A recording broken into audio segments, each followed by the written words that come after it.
11 मार्च 1686 को फाल्गुन अमावस्या के दिन छत्रपति संभाजी महाराज की क्रूरता से हत्या कर दी। बरतने पर ही वह नीच औरंगजेब रुका नहीं। उसके आदेश पर मुगल सरदार जुल्फिकार खान ने गढ़ किले पर आक्रमण करके संभाजी महाराज की पत्नी रानी येसुबाई और उनके ससुराल के पुत्र शाहू महाराज को कैद कर लिया। लेकिन इस हमले से संभाजी महाराज के छोटे भाई राजा राम महाराज बच निकले। छत्रपति संभाजी महाराज की मृत्यु से पूरे मराठा साम्राज्य पर अंधकार छा गया था। अब सबको प्रश्न पड़ने लगा। एक तरफ औरंगजेब की 9 लाख की विशाल सेना, तो दूसरी तरफ यह दक्खन के मराठे, जिनकी सिर्फ 30,000 की सेना कैसे टिक पाएगी? कौन बचाएगा? मराठा साम्राज्य ऐसे मुश्किल हालात में मराठा साम्राज्य की कमान संभाल रहे थे। 19 साल के छत्रपति राजा राम महाराज, जो कि संभाजी महाराज के छोटे भाई थे। तभी एंट्री हुई 2 वीर मराठों की, जिनका नाम था संताजी घोरपड़े और घनाजी जाधव, जो छत्रपति शिवाजी महाराज के हिंदवी स्वराज की प्रेरणा लेकर राजा राम महाराज की ढाल बन के खड़े हुए। पर औरंगजेब कहाँ रुकने वाला था? वह सोचने लगा, काबुल कांधल से लेकर बांग्लादेश तक और उत्तर से लेकर मध्य भारत तक सब कुछ तो मैं जीत चुका हूं। अगर दक्खन से इन मराठों का सफाया कर दूंगा तो पूरे हिंदुस्तान का बादशाह बन जाऊंगा। इसलिए अगले ही दिन उसने जुल्फिकार खान, मुकर खान, गाजी उद्दीन खान, शहाबुद्दीन खान जैसे एक से बढ़िया एक ताकतवर सरदारों को इकट्ठा करके और अपना लाखों का लश्कर लेकर निकल पड़ा। मराठों का नामो निशान मिटाने पर छत्रपति संभाजी महाराज की चिता की जलती हुई आग की लपटें हर मराठा के शरीर पर लग चुकी थी। अब हर मराठा हिंदवी स्वराज्य की चिंगारी को अपने अंदर तेजी से भड़का रहा था। मराठे कब से बेचैन थे अपने राजा की मौत का बदला लेने के लिए। तभी मराठों के पास खबर आई कि औरंगजेब लाखों की सेना के साथ महाराष्ट्र के तुलापुर नाम की जगह पर अपना डेरा डाले बैठा हुआ है। दोस्तों, यह वही जगह थी जहां पर औरंगजेब ने छत्रपति संभाजी महाराज की क्रूरता से हत्या की थी। इसलिए बिना देरी किए अगले ही दिन वीर मराठा योद्धा संताजी घोरपड़े और गिने चुने चंद मराठा सैनिक निकल पड़े, नंगी तलवारें लेकर काल से हाथ मिलाने, और अगस्त 1679 को हर हर महादेव और छत्रपति शिवाजी महाराज की घोषणा देकर 2000 मराठे औरंगजेब की लाखों की सेना पर एक खूंखार शेर की तरह टूट पड़े। जो भी मुगल सैनिक मराठों के हाथ में आते, मराठे उनकी गर्दन काटकर सीधा अल्लाह के पास पहुंचा देते।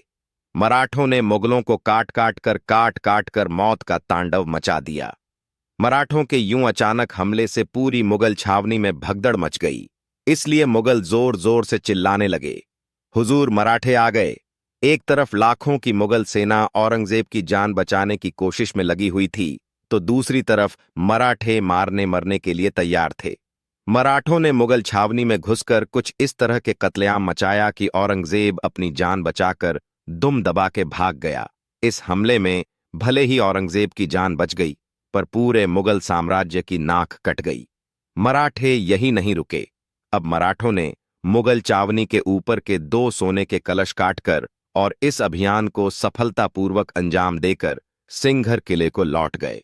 अगले दिन जब सुबह हुई तो औरंगजेब मुगलों की मौत का मंजर देखकर हैरान रह गया और कहने लगा, या अल्लाह, किस मिट्टी के बने हैं ये मराठे! यह ना थकते हैं, ना झुकते हैं, ना पीछे हटते हैं। इन्हें मिटाते मिटाते कहीं हम ना मिट जाएं। औरंगजेब इस दुख भरे हादसे से अभी बाहर ही नहीं आ पाया था कि तुरंत 2 दिन बाद मराठों का तूफान सीधा रायगढ़ किले पर जा धड़का। पर रायगढ़ किले को पहले से ही मुगल सरदार जुल्फिकार खान ने घेरा बनाया हुआ था। पर मुगलों का खून निकाले बिना मराठों को कहां चैन आता था। इसलिए संताजी घोरपड़े और छत्रपति शिवाजी महाराज के वीर बावलों ने मुगलों के इस घेरे को तोड़कर और जुल्फिकार खान की सेना को काटकर रायगढ़ किले पर भी कत्लेआम मचा दिया और मुगलों का बेशकीमती खजाना, घोड़े और 5 हाथी अपने साथ पकड़कर पन्हाला लेकर आए। इस तरह मराठों को जब भी मौके मिलते तो मुगल सेना को चीर के रख देते। जिस मुकर खान ने छत्रपति संभाजी महाराज को छल और धोखे से कैद किया था, उस मुकर खान को औरंगजेब ने 1000 नगद देकर महाराष्ट्र के कोल्हापुर और कोंकण प्रांत का सूबेदार नियुक्त किया। पर छत्रपति संभाजी महाराज के बदले की आग ने और संताजी धनाजी के तूफानी हमलों ने मराठों के अंदर भयंकर जोश भर दिया।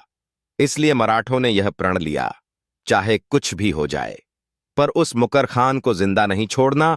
और दिसंबर सन 1679 को मराठों ने मुकर खान की विशाल सेना को घेरकर हर हर महादेव की गूंज के साथ काटना शुरू कर दिया।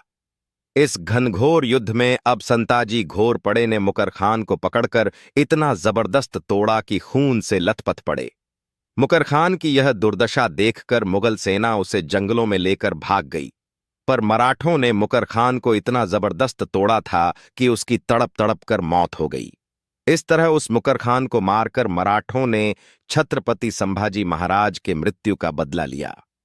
संताजी घोर पड़ाई के साहस और शौर्य पर खुश होकर सन 1691 को छत्रपति राजा राम महाराज ने उन्हें मराठा साम्राज्य का सरसेनापति घोषित किया। सरसेनापति बनते ही संताजी ने अपना पहला निशाना मुगल सल्तनत को बनाया और अपने साथ 15 से 20 हजार का मराठा लश्कर लेकर औरंगजेब की मुगल सल्तनत में भयंकर तबाही मचा दी। जिसके बाद मुनपुर, नंदुरबार, सातारा, कृष्णा नदी पार, कर्नाटक जैसे एक के बाद एक मुगल इलाकों में मराठा साम्राज्य के जीत का डंका बजाया। औरंगजेब का दरबारी इतिहासकार काफी खान संताजी के बारे में लिखता है, जिस किसी भी मुगल सैनिक का संताजी से युद्ध में सामना होता तो उसमें सिर्फ 2 ही परिणाम निकलते थे। पहला तो वह युद्ध में मारा जाता और दूसरा मराठों के हाथों कैद होता। एक भी मुगल सरदार संताजी घोरपड़े से युद्ध करने के लिए तैयार नहीं होता था। संताजी और घनाजी अपने युद्ध अभियान के दौरान जिस भी मुगल क्षेत्र में जाते वहां के शहरों के शहर तबाह कर देते। दोस्तों, काबुल कंधार से लेकर दक्षिण भारत पूरा हिंदुस्तान जिस औरंगजेब की हुकूमत से खौफ खाता था, वही औरंगजेब मराठों के डर से सह्याद्री के पर्वतों में इधर से उधर भागता था। इतने बड़े मुगल बादशाह की लगाम मराठों के हाथों में थी। लगातार 27 साल मराठों ने औरंगजेब को इतना घुमाया, इतना दौड़ाया कि उसका जीना मुश्किल हो गया। अंत में मराठों के हाथों हो रही लगातार मुगलों की पराजय के दुख में वह न्यूज औरंगजेब तड़प तड़प कर मर गया। मराठा ने उसे कभी दिल्ली वापस नहीं जाने दिया, बल्कि इसी महाराष्ट्र की मिट्टी में उसे दफन कर दिया और हिंदुस्तान जीतने का उसका सपना सपना ही रह गया।